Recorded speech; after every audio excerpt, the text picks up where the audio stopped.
Dios dice que si dos se pusieren de acuerdo sobre cualquier cosa que pidamos aquí, Dios la va a hacer allá en los cielos.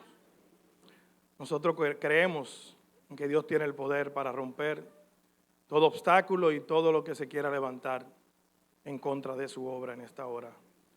Así que acompáñeme a orar ahí donde usted está y clámele a Dios para que Dios se glorifique a través de su verdad y que ella pueda permear nuestros corazones y quitar todo impedimento que el enemigo haya puesto.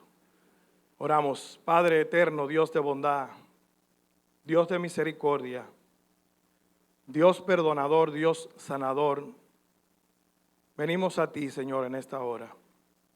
Nos presentamos delante de ti, Señor.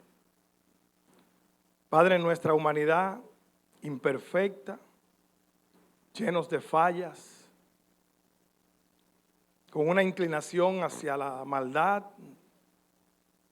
propia de nuestra naturaleza y no hacia el bien que tú quieres que hagamos. Rogamos en esta hora que tú intervenga por tu iglesia, Señor. Padre, deshaz todo plan del enemigo. Perdona todo pecado. Revela el pecado oculto en el corazón de tu iglesia.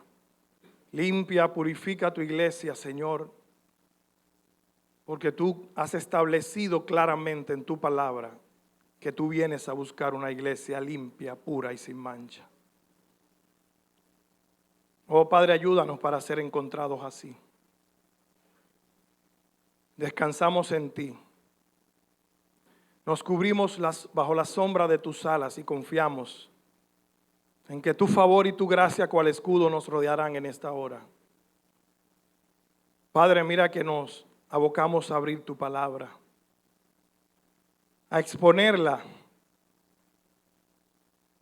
Ayuda, Señor, a que ella sea entendida claramente en cada uno de los corazones. Ministranos, Señor. Simple siervo soy, incompetente para tomar esta verdad, Señor, e impregnarla en los corazones y en la mente de los que la van a escuchar. Pues esta es una sola obra que tú haces por tu gracia y en la persona de tu Espíritu. Dios, ayúdanos en esta hora a entender esta verdad, pero danos el poder, la fuerza de vivir por ella. Ayúdanos, quita cualquier estorbo, cualquier distracción, y así como cantábamos, prepara nuestros corazones, hazlo como tierra fértil, para que tu palabra cual semilla pueda germinar allí y dar el fruto para el cual tú la estás enviando en esta hora, porque te lo pedimos en el nombre de Jesús. Amén, amén. Muchas gracias, mis hermanos. Pueden tomar sus asientos. Voy a pedir, por favor, que abran sus Biblias en el libro de Santiago, en el capítulo 4. Esta epístola universal del apóstol Santiago, en el capítulo 4, los versículos del 13 al 17, vamos a estar mirando estos 5 versículos y vamos a considerar algunas de las razones que el apóstol Santiago nos da a través de estos versículos para que nosotros podamos entender lo que Dios quiere decirnos a cada uno de nosotros en esta hora. Me van a permitir, antes de la lectura, agradecer a Dios por la oportunidad. Siempre es un honor, siempre es un privilegio. Dame ponerme los lentes, aunque lo uso, ¿verdad?, como una forma para soltar un poquito la presión. Pero agradezco mucho a Dios el privilegio, el honor de poder predicar su palabra. Pero estoy doblemente agradecido en esta mañana por la compañía de personas especiales a las cuales aprecio y quiero mucho, a los cuales Dios en su providencia siempre pone en el camino de cada uno de nosotros para que no solamente valoremos a los demás, sino también para que nos gocemos con ellos cuando vemos lo que Dios hace en sus vidas y cómo Dios puede usarnos a cada uno de nosotros como instrumento para ayudar a otros. De verdad que agradezco mucho a mi equipo de trabajo que me acompaña, en la persona de Manuel Carvajal. Gracias por estar aquí. Francis, Christopher, Emilio, el que los chicos allá lo bautizaron, que es hijo mío, aunque tenemos color diferente, pero él sabe que sí, que como un hijo. Y también agradezco a una familia que Dios me regaló, aunque no tenemos la misma sangre, pero es la familia Abreu Leclerc, que nos acompañan aquí. Gracias por estar aquí, gracias. Y uno que, como dice la Biblia, que hay amigos que son más que hermanos. Está mi compadre, mi amigo y mi hermano de toda la vida, Reinaldo Erasme. Gracias por estar aquí, compadre. Elionel, yo no le ofrecí nada, no le ofrecí nada, de verdad. Y también parte de mi familia, mi hermana, mis sobrinas que están aquí. Qué bueno, qué privilegio. Y la verdad que, amén de todos los hermanos, también ellos son parte de que las emociones estén al límite. Así que confiamos en la gracia de Dios y en la obra del Espíritu Santo que me usará en esta mañana para esta predicación que hemos preparado y a través de la cual Dios pues ha ministrado mi vida. Y en resumen, esta predicación es una meditación de lo que ha sido parte de mi vida en los últimos años, como hijo de Dios y como siervo de Dios. Así que le voy a pedir, por favor, que me acompañen en el libro de Santiago, en el capítulo 4, los versículos 13 al 17. Quiero que me acompañe ahí con su vista mientras leemos la porción de la palabra de Dios. Dice así, Santiago capítulo 4, versículos 13 al 17. Vamos ahora, los que decís, hoy y mañana iremos a tal ciudad, y estaremos allá un año, y traficaremos y ganaremos, cuando no sabéis lo que será mañana. Porque, ¿qué es vuestra vida? Ciertamente es neblina que se esparce por un poco de tiempo y luego se desvanece. En lugar de lo cual deberíais decir, si el Señor quiere, viviremos y haremos esto o aquello. Pero ahora os jactáis en vuestras soberbias. Toda jactancia semejante es mala. Versículo 17. Y al que sabe hacer lo bueno y no lo hace, le es pecado. Hermanos y amigos que nos acompañan en esta mañana y aquellos que a través de las diferentes plataformas pues están conectados con nosotros. Usted y yo debemos tener en mente que no podemos hacer ningún tipo de plan sin antes tomar en cuenta a Dios. Y la razón por la cual decimos esto es porque es muy simple. Dios es el que tiene control de todas las cosas. En cada paso que tú y yo vamos a dar en esta vida, tenemos que considerar a Dios. No solamente Dios tiene el control, Él fue el que creó todas las cosas. Pero no solamente Dios creó todas las cosas, sino que Él las sustenta con su poder. Por eso es importante que nosotros consideremos a Dios, porque todo, absolutamente todo, está bajo su control. No hay nada que escape al control de Dios. Esta verdad, aún como creyentes, muchas veces es difícil, no solo de entenderla o de asimilarla, sino de aceptarla. Porque hay una rebeldía en nosotros, hay una rebelión interna en nosotros que se manifiesta a la hora de nosotros hacer planes, a la hora de nosotros ir tras aquellos anhelos de nuestros corazones.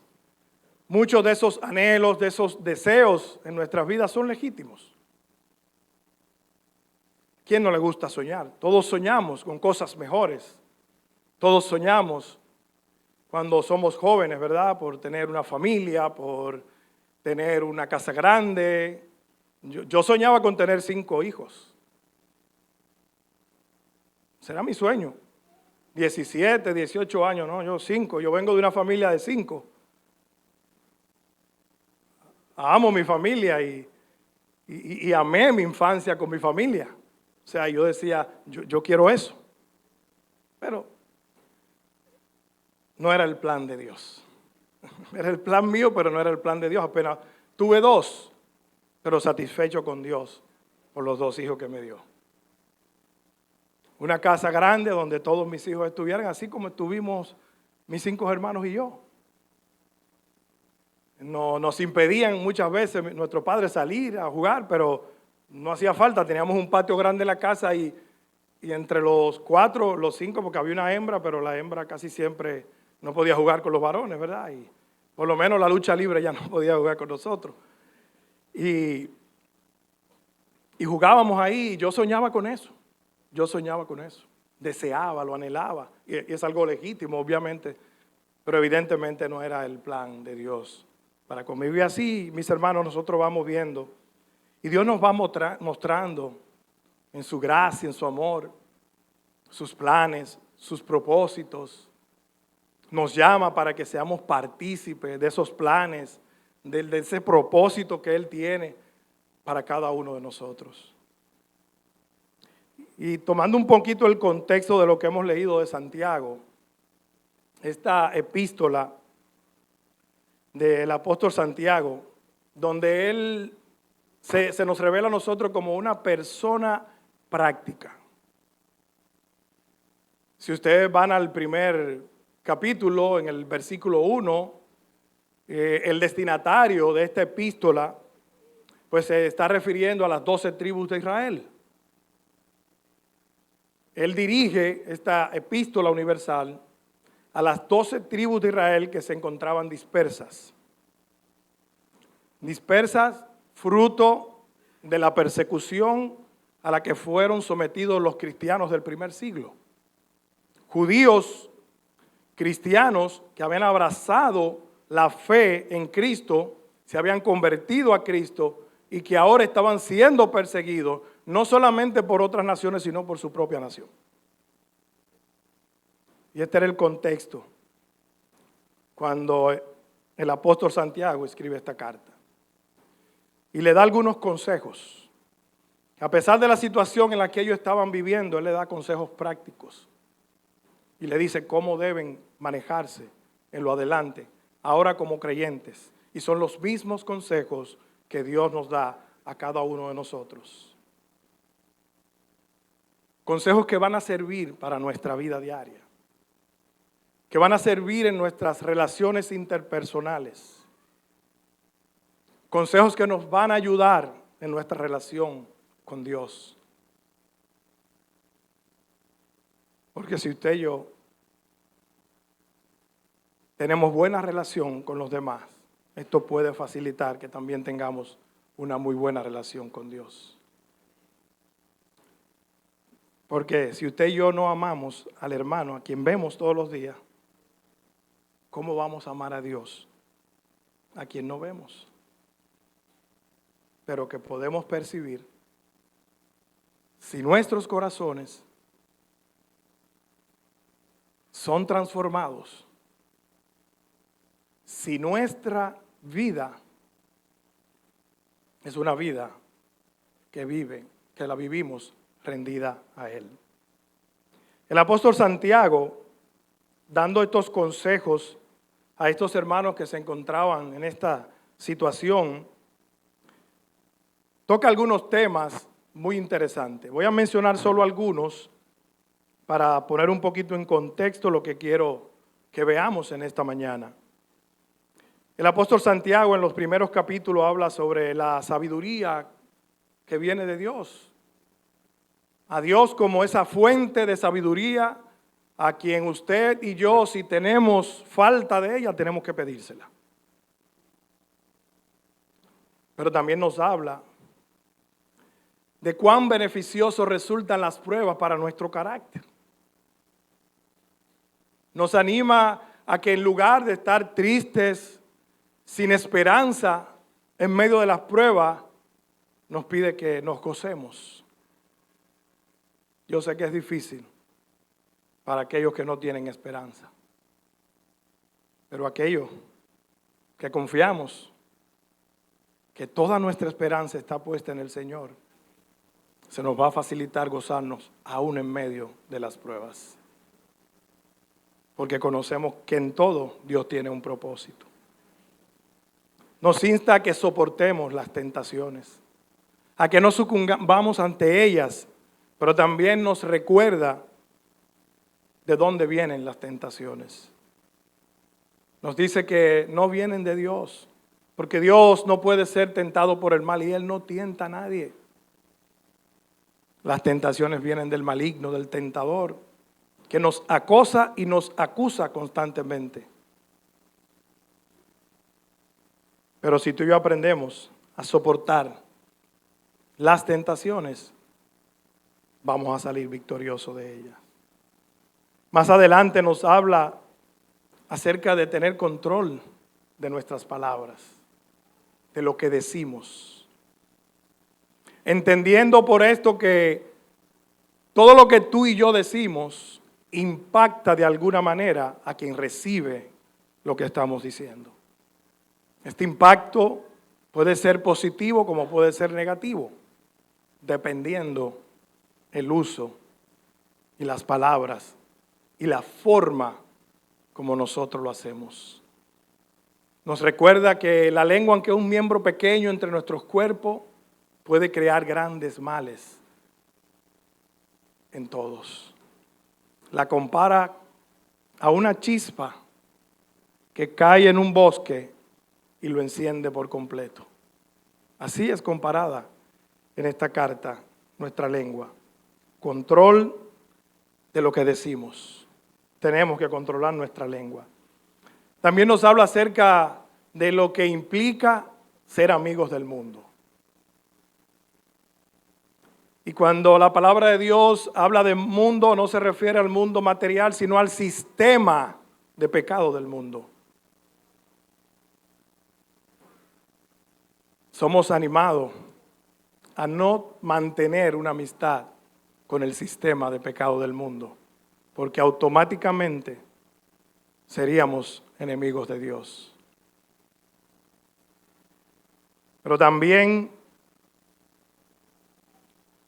nos insta a no ser jueces de los demás, algo que con mucha facilidad nos inclinamos a hacer. Nos encanta juzgar, hermano. Somos ligeros, somos fáciles para juzgar a los demás. Y recuerde esto, juzgamos por lo que vemos, pero usted y yo no conocemos la intención del corazón de nadie. Por eso Dios es el juez justo, porque Él no solo ve nuestras acciones, Él ve lo que hay en nuestros corazones. Cuando juzgamos estamos tomando el lugar de Dios.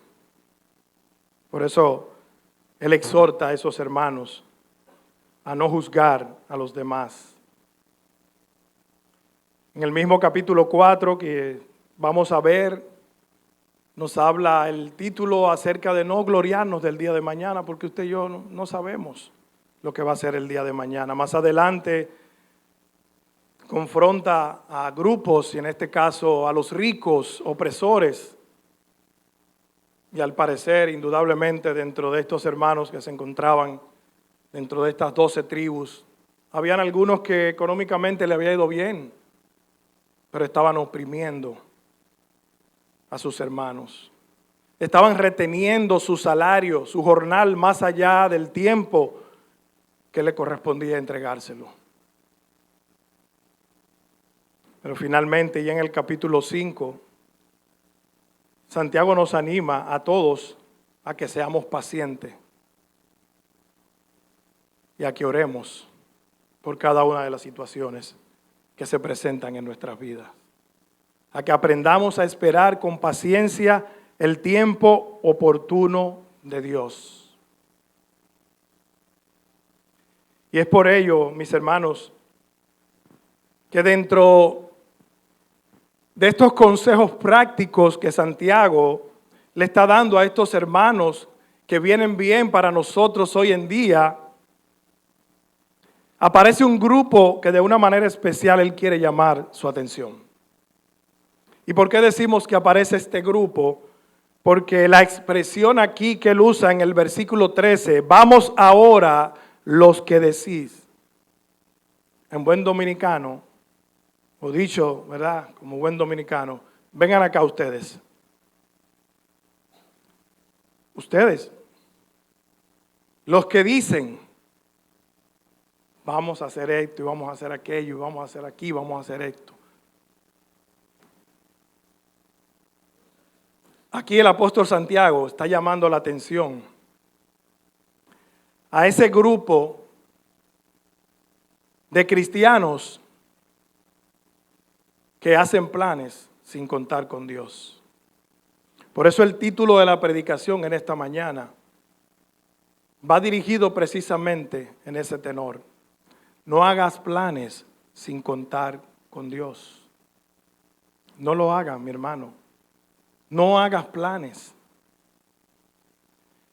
Y más adelante vamos a ver 3 razones que nos da el apóstol Santiago a través de este pasaje, por las cuales tú y yo no podemos hacer ningún tipo de plan sin contar con Dios primero. Desde el principio, la raza humana ha concebido la idea de poder llevar a cabo planes, proyectos de vida, anhelos, lograr cosas sin la necesidad de contar con Dios. La palabra de Dios en el primer libro, en el Génesis, en el capítulo 11, los versículos del 1 al 9, no lo vamos a buscar por razones de tiempo, pero se nos habla acerca de la historia de la construcción de la Torre de Babel.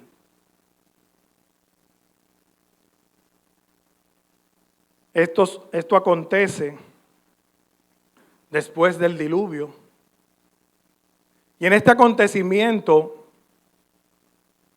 los hombres siguen manifestando lo que había en su corazón. La maldad. Y todos se ponen a una, se ponen de acuerdo. Dice la Biblia que todos tenían un mismo lenguaje. Y todos planearon hacer una misma cosa. ¿Y qué era? Construir una torre cuya cúspide llegara al cielo. Y yo le voy a decir esto, mi hermano. Meditando un poquito en esta historia, no es malo tener aspiraciones altas. No es malo en sí mismo. Todos esperamos a nuestro Señor, ¿sí o no? Todos queremos ir al cielo. Lo anhelamos de todo corazón. Pero estas personas, el motivo era el problema. El motivo que había en su corazón para ellos construir esta torre, cuya cúspide llegara al cielo, no era porque ellos querían conocer a Dios, ni porque ellos querían tener una relación con Dios por la eternidad. No, ellos querían sentar las bases para hacerse de un nombre que fuera conocido por todo el mundo. Y eso es como el orgullo patrio, ¿verdad? Cuando nosotros hablamos de nosotros, los dominicanos, lo hacemos con orgullo. Nos sentimos bien, ¿sí o no? Algo legítimo, sentir orgullo por su patria. Pero estas personas lo estaban haciendo para sí. Lo estaban haciendo para mostrar al mundo que ellos construyeron una torre, la más alta en su tiempo, y para que se recordara el nombre de ellos. Ellos decían, por si fuéramos esparcidos, o sea, aún si fuéramos esparcidos por todas las naciones, ya nos hicimos un nombre. Y ese iba a ser su orgullo. Y eso era lo que lo motivaba a ellos. Pero yo pregunto, ¿dónde estaba la gloria de Dios en ese plan que yo tenía? Al actuar de esta manera, lo que tú y yo hacemos, actuar, ¿verdad?, como los que pretendían la construcción de la Torre de Babel, lo que estamos haciendo es desechando o negando el hecho de que Dios ha sido el único ejecutor del mayor plan, que es la creación de todo lo que existe, incluyendo la raza humana, a ti y a mí, según establece Génesis en sus primeros 2 capítulos. Cuando tú y yo pretendemos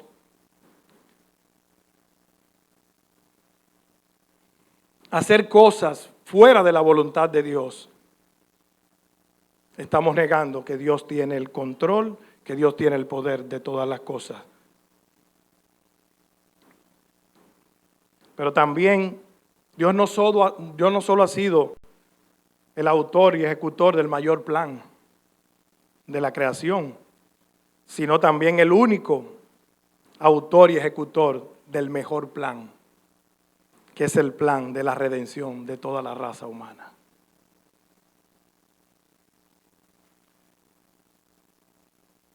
Cuando actuamos sin tomar en cuenta a Dios, estamos negando todo esto. Oh, mi amigo, cuando tú entiendes que por tus buenas obras, que por ser una persona prudente, decente, quizás con una buena reputación ante los ojos de los hombres, algo que no es malo en sí mismo,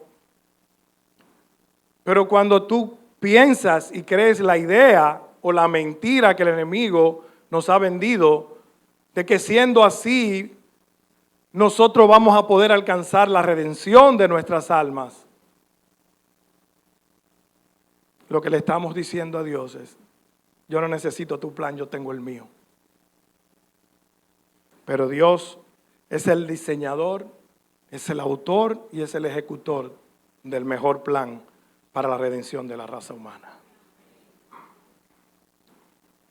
Hebreos capítulo 5, y ahí le voy a pedir por favor que vayan a sus Biblias, está ahí un poquito más atrás de Santiago, si la tiene en Santiago manténgalo ahí, no la quite por favor. Hebreos capítulo 5, versículos 7 al 9, dice lo siguiente: y Cristo en los días de su carne, ofreciendo ruegos y súplicas con gran clamor y lágrimas al que le podía librar de la muerte, fue oído a causa de su temor reverente. Y aunque era hijo, por lo que padeció aprendió la obediencia, y habiendo sido perfeccionado, vino a ser autor de eterna salvación para todos los que le obedecen. Cristo es el autor de eterna salvación. Fuera de Cristo no hay salvación, querido amigo. Está establecido para los hombres que mueran una sola vez y después de esto, el juicio. Enfrentarás a Dios en aquel día. Por eso Dios estableció un plan de redención para la raza humana. Y ese plan fue llevado a cabo cuando Cristo vino a este mundo y murió en aquella cruz. Fue sepultado en una tumba, pero al tercer día, dice la Biblia, que Él resucitó. Y si tú pones tu fe y tu confianza, mi querido amigo, en la obra y el sacrificio de Cristo, recordando que tus buenas obras no te van a redimir, solo la obra de Cristo pagó el precio de nuestra redención. Ese tiene que ser, amigo mío, tu principal plan, el principal anhelo en tu corazón. Ya que tener planes, proyectos y anhelos y deseos de obtener cualquier cosa legítima en sí mismo no es malo. Eso no tiene nada de malo. El problema, como decíamos ahorita, es lo que motive. Es el motivo que haya en nuestros corazones. El problema es cuando tú y yo tenemos en mente todo lo anterior, o sea, lo que anhelamos, lo que queremos lograr, pero no estamos tomando en cuenta a Dios para lograrlo. Y por ende, Dios no es nuestra principal motivación. Es como si usted se detuviera frente a Dios y le dijera: Señor, yo no te necesito.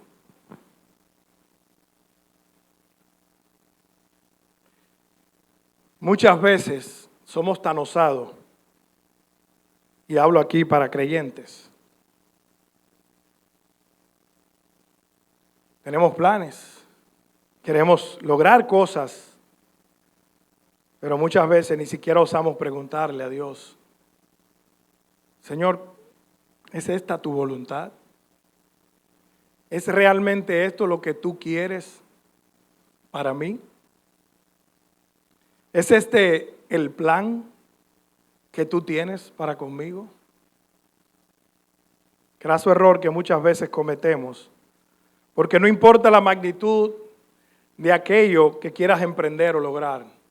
No importa el tamaño, puede ser simple, pero puede ser grande también.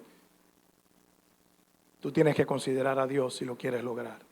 Si quieres tener éxito en eso que anhelas, en eso que deseas alcanzar de todo corazón, tienes que considerar a Dios, porque fuera de Él no vas a tener el éxito esperado. La palabra plan se define como un conjunto de medidas o acciones que realiza una persona para alcanzar un objetivo. Viene del latín planus, que significa plano. Los arquitectos, ¿verdad?, saben cómo se trabaja, porque son diseñadores de plano. Cuando un arquitecto va a diseñar una edificación, hace un plano y le entrega al constructor, y el constructor se rige por ese plano y va paso a paso haciendo lo que el plano le indica. Si es un edificio de 3 niveles, obvio no va a empezar por el tercero, tiene que empezar por el primero. Pero muchas veces usted y yo actuamos así, cuando no consideramos a Dios. Queremos hacer el tercer piso primero, antes del primero. El mayor ejemplo de una vida rendida a la voluntad de Dios la tenemos en nuestro Señor Jesucristo. En su momento de mayor dolor, de mayor angustia, anhelaba que el Padre lo librara de ese trago tan amargo que implicaba la muerte en la cruz. Consciente de lo que eso significaría para Él en su humanidad, pero por encima del dolor y el sufrimiento, estaba en Él hacer la voluntad del Padre. Ese es el mayor ejemplo que tú y yo tenemos de una vida sujeta y rendida a la voluntad de Dios, que nunca antepone sus planes o sus deseos a la voluntad de Dios, sino que siempre le dice, hágase tu voluntad. Mi querido hermano, hermana, no sé cuántos planes, proyectos, anhelos tú puedas tener en tu corazón. Te animo a que medites en esta mañana. ¿Ya se lo presentaste a Dios? ¿Ya le dijiste a Dios, mira, esta es mi agenda? Esto es lo que yo quiero lograr.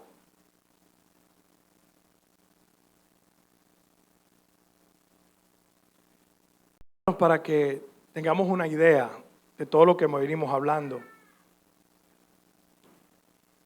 quiero que veas conmigo 3 razones que nosotros encontramos en este pasaje de Santiago 4, del 13 al 17. 3 razones fundamentales que nos dejan ver en este pasaje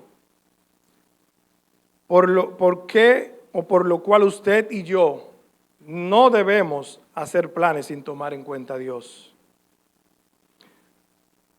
Vaya conmigo al versículo 13. Versículo 13, Santiago capítulo 4, 13 y 14. Vamos ahora a los que decís, hoy y mañana iremos a tal ciudad y estaremos allá un año y traficaremos y ganaremos. Aquí claramente ya las personas aquí están estableciendo qué es lo que van a hacer. Ya, esto es lo que vamos a hacer, miren, esto es lo que vamos a hacer. Nos vamos a ir hoy y mañana a tal ciudad y vamos a estar allá un año. Incluso ya tienen definido el tiempo que van a estar allí. Pero también tienen definido lo que van a hacer allí y cuál será el resultado de lo que ellos van a hacer allí. O sea, visto así, yo no necesito a Dios. Pues todo va a salir perfecto. Entonces Santiago le dice, versículo 14, cuando no sabéis lo que será mañana. Esa primera parte del versículo 14, quiero que usted la guarde ahí en su mente y en su corazón. Porque una de las razones que Santiago nos está dando aquí para que usted y yo no hagamos planes sin considerar a Dios es porque usted y yo ignoramos los acontecimientos futuros. Usted no sabe qué le depara el día de mañana. Me voy a ir más corto. Hermano y amigo, nosotros no conocemos el futuro y somos ignorantes totalmente respecto de los acontecimientos futuros. Usted y yo no sabemos, ahora aquí donde estamos sentados, lo que pueda suceder dentro de los próximos 5 minutos. Ignoramos completamente. Dentro de 10, media hora, 1 hora, 2 horas, mañana, dentro de una semana, dentro de un mes. No lo sabemos. Dios lo sabe. Usted tiene que considerar a Dios, porque Dios lo sabe todo. No tenemos ni la más mínima idea de qué sucederá mañana. Si usted va a hacer planes para mañana, considere a Dios. Presénteselo a Dios, porque Él sí sabe lo que va a suceder mañana. Hay un evento muy trascendental e importante para nosotros los cristianos, cuyo evento aparece señalado en la palabra de Dios de manera profética y es la venida del Señor Jesucristo. Tú y yo sabemos y por medio de la fe estamos convencidos de que eso sucederá, pero ignoramos el día y la hora. Dice Jesucristo, el Padre en su sola potestad, el que la sabe. Ni aun los ángeles de Dios saben el día y la hora en que esto acontecerá.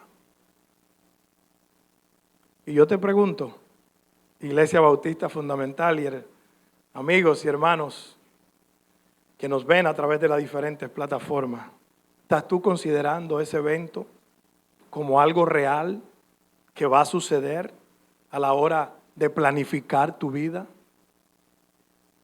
Mi amigo, tú que estás sin Cristo, ¿has considerado ese evento? ¿Has oído hablar de que ese día el Señor vendrá? Y como lo expresa el apóstol Pablo en primera carta a los tesalonicenses en el capítulo 4, versículo 15 al 17, me van a permitir leerlo desde aquí para ir avanzando un poquito. Dice, por lo cual os decimos esto en palabra del Señor, que nosotros que vivimos, que habremos quedado hasta la venida del Señor, no precederemos a los que durmieron. Porque el Señor mismo, con voz de mando, con voz de arcángel y con trompeta de Dios, descenderá del cielo y los muertos en Cristo resucitarán primero. Luego nosotros, los que vivimos, los que hayamos quedado, seremos arrebatados juntamente con ellos en las nubes para recibir al Señor en el aire y así estaremos siempre con el Señor. Querido amigo, ¿has considerado que si este evento sucediera hoy, tú no estarías dentro de ese grupo?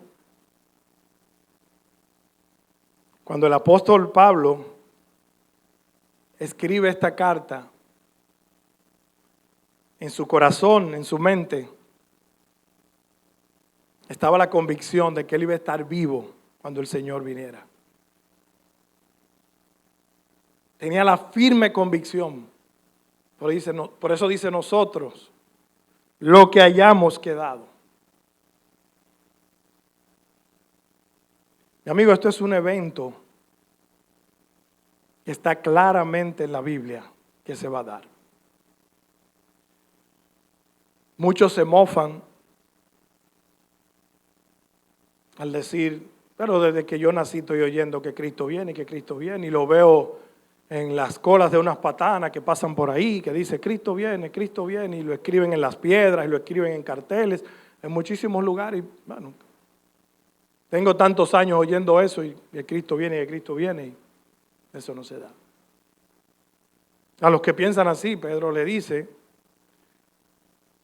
que ese evento no se ha dado, no es porque Dios Dios haya cambiado de parecer, sino que Dios es paciente. Dios está dándole tiempo a que el impío se arrepienta, a que el impío considere su camino, se arrepienta y venga arrepentido a los pies de Cristo y le entregue el control de su alma. Dios es paciente, no queriendo que ninguno perezca, sino que todos procedan al arrepentimiento. Oh, mi amigo, Dios quiere salvarte. Dios no quiere que tú vayas a la condenación eterna. El hecho de que nosotros ignoremos el día y la hora, eso no va a cambiar. La venida del Señor sucederá en el momento justo que ya Dios tiene establecido. Y nada la va a cambiar. Nada cambiará eso. Esa es una de las razones por las que tú y yo tenemos que considerar a Dios cuando vayamos a planear. No conocemos el futuro, no sabemos lo que va a ser mañana, pero como creyentes tampoco sabemos el día y la hora en que el Señor vendrá.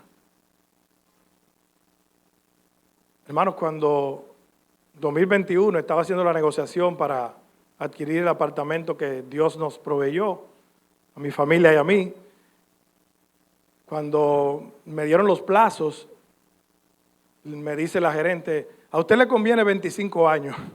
Y yo me reí, pero una carcajada que ella me dio, oh, ¿y qué pasó? Digo, no, está bien, póngalo a 25, que yo creo que Cristo va a venir antes.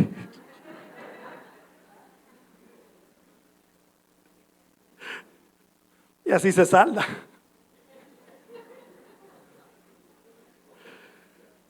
Hermano, ignoramos el día y la hora, pero ya está establecido por Dios, eso va a suceder. Otra segunda razón por la que tú y yo tenemos que considerar a Dios, la vemos en la segunda parte de ese mismo versículo 14, dice, cuando no sabéis qué será mañana, porque ¿qué es vuestra vida? Ciertamente es neblina que se aparece por un poco de tiempo y luego se desvanece. Aquí nos habla de la brevedad de la vida. Nosotros vivimos como si no fuéramos a morir. Ignoramos cuándo será nuestro último día en este mundo. Pero amén de esto, vivimos como si fuéramos eternos en este mundo. Y por eso muchas veces hacemos planes sin contar con Dios, sin considerar a Dios, sin tomarlo en cuenta. ¿Cuál es tu voluntad, Señor? Dios desde el principio ha establecido límite a la vida del hombre. En este mundo caído. Y es precisamente por dos cosas que Dios le ha puesto límite a la vida del hombre. La maldad y la avaricia del corazón del hombre. La misma palabra de Dios en Génesis capítulo 6, no tiene que buscarlo, solo hago mención para que si quiere tomar nota, pues lo pueda hacer. Dice Génesis capítulo 6, los versículos 3, 5 y 6, dice, y dijo Jehová, no contenderá mi espíritu con el hombre para siempre, porque ciertamente él es carne, mas serán sus días 120 años. Y vio Jehová que la maldad de los hombres era mucha en la tierra, y que todo designio de los pensamientos del corazón de ellos era de continuo solamente el mal, y se arrepintió Jehová de haber hecho hombre en la tierra, y le dolió en su corazón. Una palabra muy dura. Le dolió en el corazón a Dios haber hecho al hombre, cuando vio que era tan malo. Y una vez conversaba con alguien de este pasaje, y yo le decía, yo me imaginaba a Dios con los brazos cruzados, y ese lo hice yo. Pues eso es parte de mi creación. No. de tan malo que nosotros somos, hermanos. Tan malo, que planeamos lograr cosas dentro de la creación del Dios que la creó y no le pedimos permiso a Él. Es como que usted vaya a mi casa y se me instale en una habitación y me diga a mí, yo voy a estar un año aquí, haga lo que usted quiera. ¿Cómo así? Pues en mi casa. Por lo menos pídeme permiso, a ver si yo puedo alojarte un año aquí. No, así mismo actuamos nosotros, planeando y vamos a estar y vamos a hacer y vamos a lograr. Y eso es parte de la maldad. Por eso Dios ha puesto límite. Por la avaricia del corazón. Lucas 12, del 15 al 21, habla de la historia del rico insensato.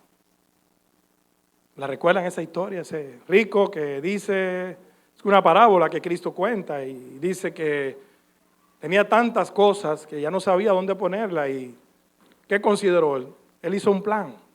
Él dijo, yo voy a desbaratar todo y lo voy a hacer más grande para ahí amontonar todo lo que tengo. Y le voy a decir a mi alma, ahora sí, gózate y disfruta, deleítate en todo lo que tengo. Mira, no sabía que esa noche venían a pedir su alma. Y lo que amontonaste, y lo que trabajaste, ahora ¿quién lo va a disfrutar? Porque en el Seol, como dice la Biblia, allí no lo vas a disfrutar. Lo que amontonaste, lo que guardaste en tu cuenta de banco,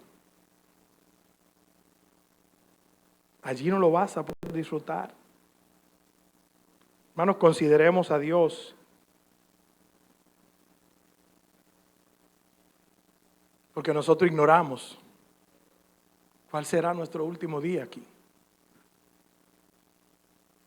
No conocemos la fecha. Aunque venimos con una fecha de caducidad, la ignoramos. Pero Dios la sabe.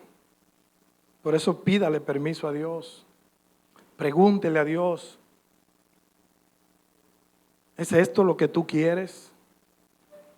Este es el carro que tú quieres que yo compre, Señor. ¿Es la casa que tú quieres que yo... Esta es la carrera que tú quieres que yo estudie para los jóvenes que van a entrar a la universidad? Señor, ¿será esto para honrarte, para glorificarte a ti? ¿Va a servir para esto? Pregúntele a Dios. Yo no sé si usted vive convencido de que Dios responde, porque yo lo estoy. Amén. Dios responde. Dios responde. Recientemente tenía que tomar una decisión en el aspecto financiero.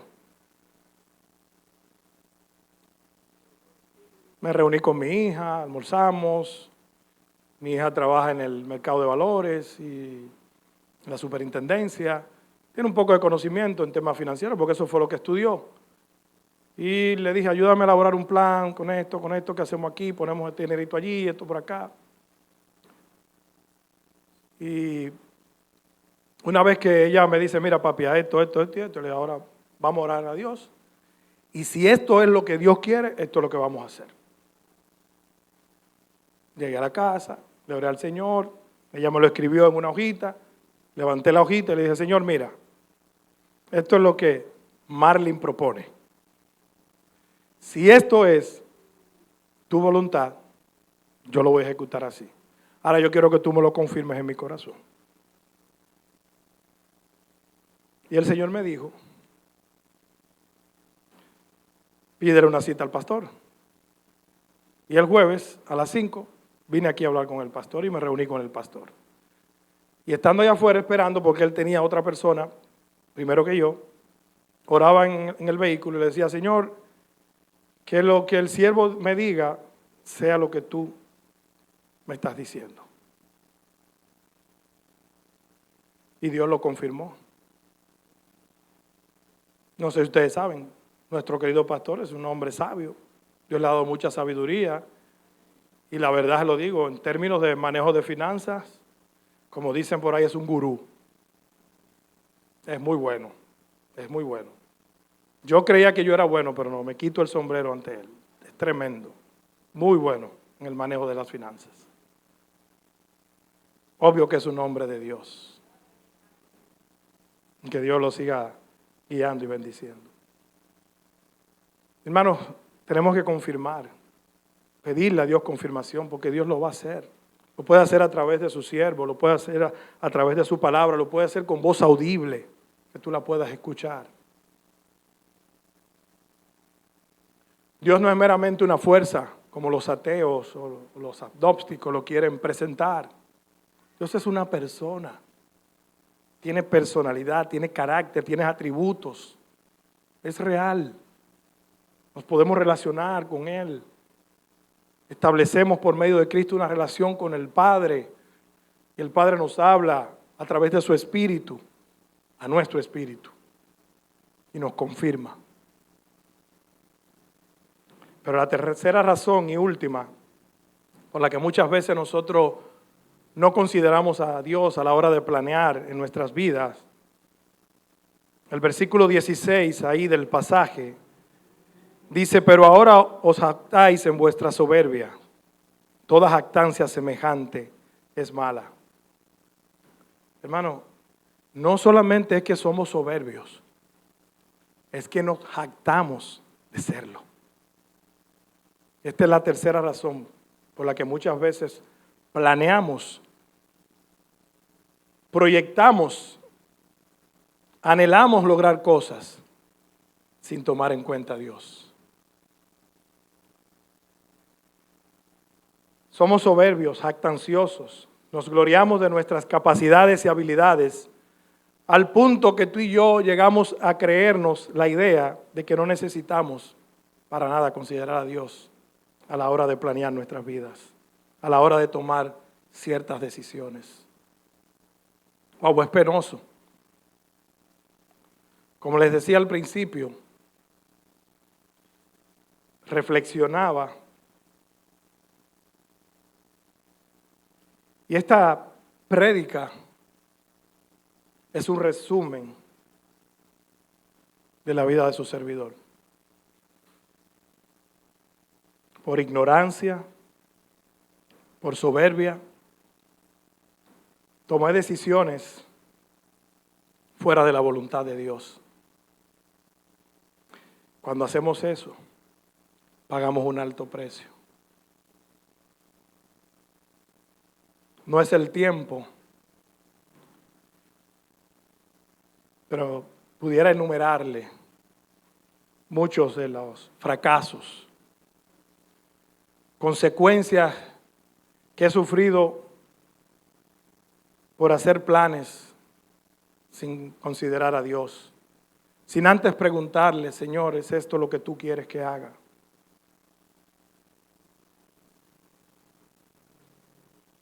Cuando tomamos decisiones fuera de la voluntad de Dios, sin siquiera mínimamente tomar en cuenta a Dios, sufrimos las consecuencias.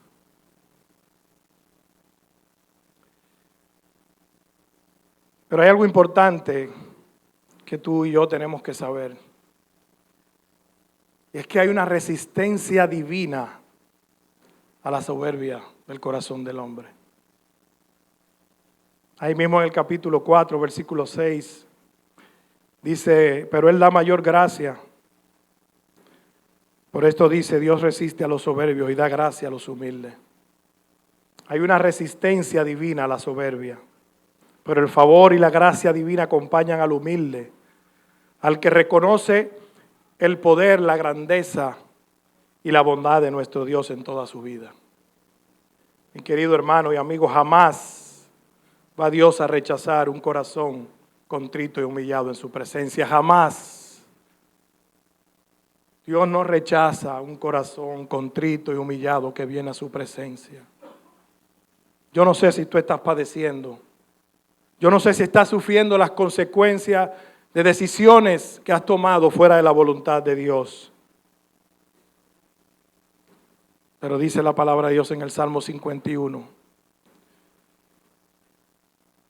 que los sacrificios de Dios son el espíritu quebrantado y al corazón contrito y humillado, Dios no lo va a despreciar. Dios no lo va a desechar. Al corazón arrepentido, que reconoce su error, como dice la Escritura, el que reconoce su falta, el que reconoce su pecado y se aparta alcanzará misericordia. Si en esta hora Dios habló a tu corazón y te ha recordado quizás alguna decisión que tomaste fuera de la voluntad, algún plan, o si estás quizás atravesando ahora mismo las consecuencias de haber tomado alguna decisión fuera de la voluntad de Dios, tienes la oportunidad de que Dios revierta el efecto de esas consecuencias. Ven con un corazón contrito y humillado a la presencia de Dios. Es bueno que sepamos que tarde o temprano el soberbio tropieza y cae, según Jeremías 50, 31, 32. Tarde o temprano el soberbio va a tropezar y va a caer. No seamos soberbios. Como dicen los jóvenes hoy en día, no se crea la movie de que usted tiene el control de todo. Suelte esa soberbia, no se la crea. En español, ¿verdad? No se crea la película de que usted es Rambo, de que usted es el protagonista, el que nunca muere, el Superman. Tarde o temprano, la vergüenza y el oprobio alcanzarán al soberbio. Le van a llegar. Salmo 119, 78. La jactancia y la arrogancia son actitudes negativas que reflejan un carácter soberbio y que desprecia la providencia divina. Cuando actuamos con soberbia, estamos rechazando el auxilio de nuestro Dios. Y recuerde que Él es nuestro pronto auxilio en medio de la tribulación. Hermanos y amigos, atribuirnos a nosotros mismos demasiado poder y voluntad, como si usted y yo tuviéramos el control de todo en nuestras vidas y de todo lo que sucederá mañana, es asumir una actitud totalmente contraria a la voluntad de Dios. Ese no debe ser el carácter de un hijo de Dios. A modo de aplicación y antes de concluir, entonces, ¿cuál tiene que ser nuestra actitud? Ya hemos visto las razones por las que tú y yo muchas veces planificamos, consideramos hacer cosas sin contar con Dios. Una actitud correcta frente a esto es lo que Santiago nos dice en el versículo 14. En lugar de lo cual deberías decir, si el Señor quiere, viviremos y haremos esto o aquello. Empecemos a considerar a Dios, porque si Él quiere que tú y yo vamos a vivir y vamos a poder lograr aquello. Es si Él quiere que tú y yo vamos a ver ese objetivo que queremos alcanzar. Es si Dios quiere que tú y yo vamos a poder comprar esa casa que anhelamos, ese apartamento que anhelamos. Es si Dios quiere que tú vas a terminar esa carrera y esos conocimientos tú los vas a usar para la gloria de Dios. Es si Dios quiere. Revisa los motivos, porque Dios siempre está dispuesto a darnos lo mejor. Pero otra cosa que podemos hacer es lo que nos dice el versículo 17. Es empezar a hacer lo bueno, porque el que sabe hacer lo bueno y no lo hace le es pecado.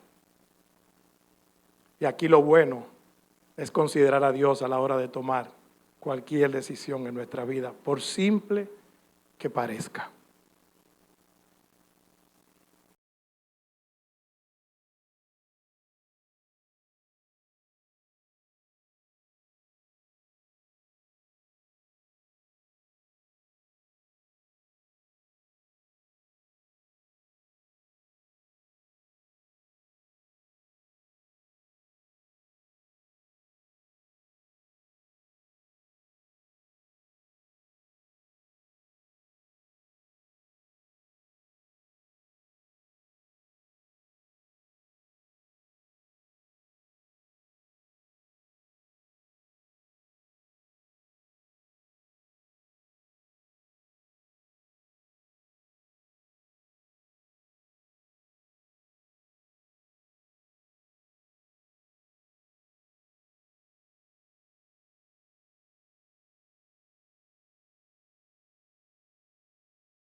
tras aquellas cosas que nuestro corazón anhela.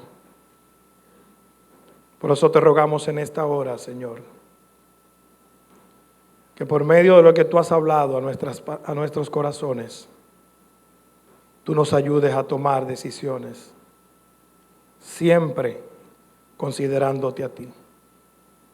Padre, no permitas que nuestro corazón soberbio nos engañe para tomar decisiones fuera de tu voluntad. Ayúdanos, Señor, a ser obedientes, fieles y a vivir una vida humilde delante de ti, Señor. Así, con sus ojos cerrados,